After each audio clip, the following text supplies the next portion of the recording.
अगर आप लोग मध्य प्रदेश के किसी भी गवर्नमेंट एग्ज़ाम की तैयारी करते होंगे, जिसमें आप देखिए एमपीपीएससी हो गया, शिक्षक भर्तियां हो गई, पुलिस हो गया, कांस्टेबल की बात कर रहा हूँ, एसआई दरोगा हो गया, पटवारी हो गया, जेल पैरी हो गया, इस तरह के तमाम एग्ज़ाम होते हैं। और इनमें आप देखते हैं कि मध्य प्रदेश सामान्य ज्ञान से क्वेश्चंस अच्छी खासी संख्या में पूछे जाते हैं। तो आप देखते हैं कि एक एक क्लास हम लोग देखते रहते हैं और बहुत ही छोटी क्लास रहती है और इसमें आपके बहुत ही महत्वपूर्ण क्वेश्चंस रहते हैं। तो इन्हें रिवीजन के पॉइंट ऑफ व्यू से आप लोग देख सकते हैं। एक बार आप लोग मध्य प्रदेश को देख लीजिए। भोपाल इसकी राजधानी है। आप सभी जानते हैं कि 1 नवंबर 1956 में इसे राज्य बनाया गया था। इसकी सीमा उत्तर प्रदेश, राजस्थान, गुजरात, महाराष्ट्र और छत्तीसगढ़ से लगती है और क्षेत्रफल में दूसरे नंबर पर है और जनसंख्या में 5वें नंबर पर है। ठीक है।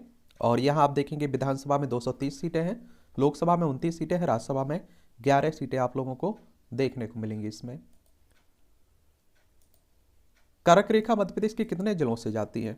ये क्वेश्चन आप देखिए कई बार पूछ लिया जाता है। कर्क रेखा मध्य प्रदेश के कितने जिलों से जाती है?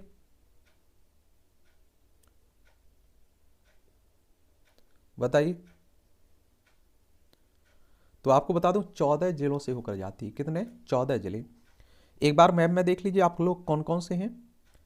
इसमें आप देखेंगे कि आपका देखिए ये क्या है, भारत से अगर हम लोग बात करें तो आप देखेंगे गुजरात से जाती है, राजस्थान से, मध्य प्रदेश से, छत्तीसगढ़ से, झारखंड, पश्चिम बंगाल और त्रिपुरा और मिजोरम, यानी कि 8 राज्यों से होकर जाती है।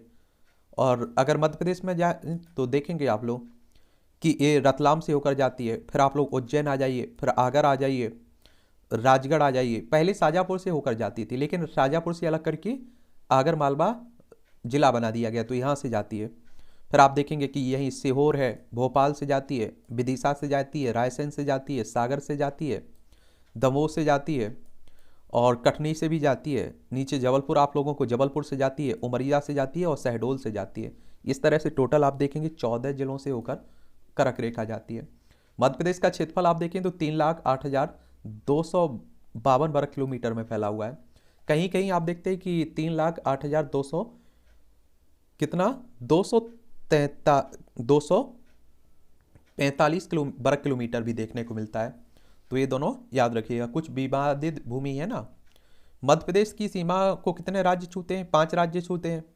ये आप देखेंगे कि इसमें आप लोगों ने देखा होगा उत्तर प्रदेश, ये आप देखेंगे उत्तर प्रदेश है, राजस्थान है, गुजरात है, महाराष्ट्र है और छत्तीसगढ़। 1 नवंबर सन 2000 के पहले आप देखिए छत्तीसगढ़ मध्य प्रदेश का हिस्सा हुआ करता था और क्षेत्रफल में सबसे बड़ा राज्य आपका मध्य प्रदेश ही था। 1 नवंबर सन 2000 में मध्य प्रदेश से अलग करके छत्तीसगढ़ राज्य बना दिया गया था। अब पहले नंबर पर राजस्थान है क्षेत्रफल में और दूसरे पर आपका मध्य प्रदेश है और जनसंख्या में सबसे बड़ा राज्य आप देखेंगे उत्तर प्रदेश है। तो ये भी आप लोग याद रखिएगा।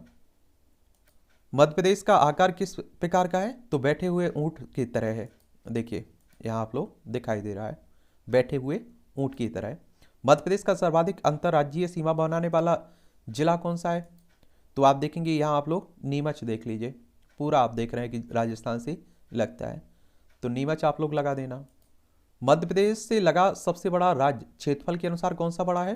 तो आप देखते हैं कि राजस्थान है और अगर जनसंख्या के हिसाब से पूछता तो आप देखते उत्तर प्रदेश था।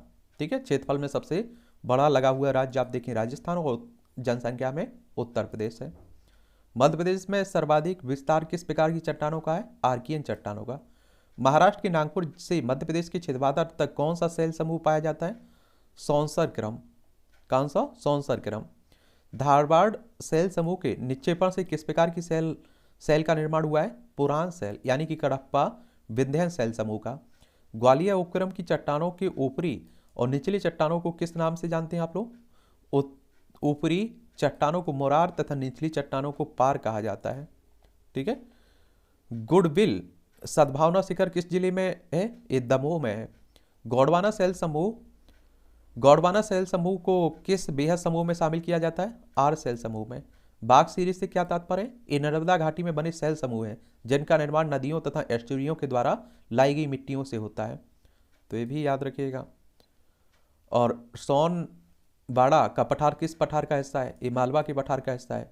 विंध्याचल श्रेणी की सर्वोच्च चोटी कौन सी है? सिगार चोटी है 881 मीटर की। मध्य प्रदेश के पूर्व में स्थित एक सकरी घाटी का नाम क्या है? सोन घाटी है। अखरानी की पहाड़ियां का संबंध कहाँ से है? पश्चिमी सतपुड़ा से। नर्मदा नदी की किस प्राकृतिक विभाग की दक्षिण सीमा बनाती है? तो मध्य उच्च प्रदेश की। नर्मदा घाटी का निवाड़ क्षेत्र प्राचीन काल में किस नाम से जानते हैं? थे अनूप क्षेत्र के नाम से। भारत की सबसे बड़ी रिफ्ट वैली कौन सी है? नर्मदा की घाटी। कौन सी? नर्मदा की घाटी। सतपुड़ा मैकाल श्रेणी के पश्चिम विस्तार को किस नाम से जानते हैं? राजपीपला श्रेणी के नाम से। विंध्याचल पर्वत किस प्रकार का पर्वत है? अवशिष्ट पर्वत का। भांडेर श्रेणी का विस्तार मध्य प्रदेश के किन जिलों में? छतरपुर, दमोह, पन्ना में आप लोगों को देखने को मिलेगा। सतपुड़ा श्रेणी का पूर्वी भाग क्या कहलाता है? मेकल पर्वत श्रेणी कहलाता है। मध्य प्रदेश में कडप्पा शैल समूह का विस्तार किस क्षेत्र में? पन्ना, ग्वालियर में। और जवेरा स्तूप अवपात तंत्र का स्वरूप किस प्रकार का है? वलयाकार प्रतिरूप।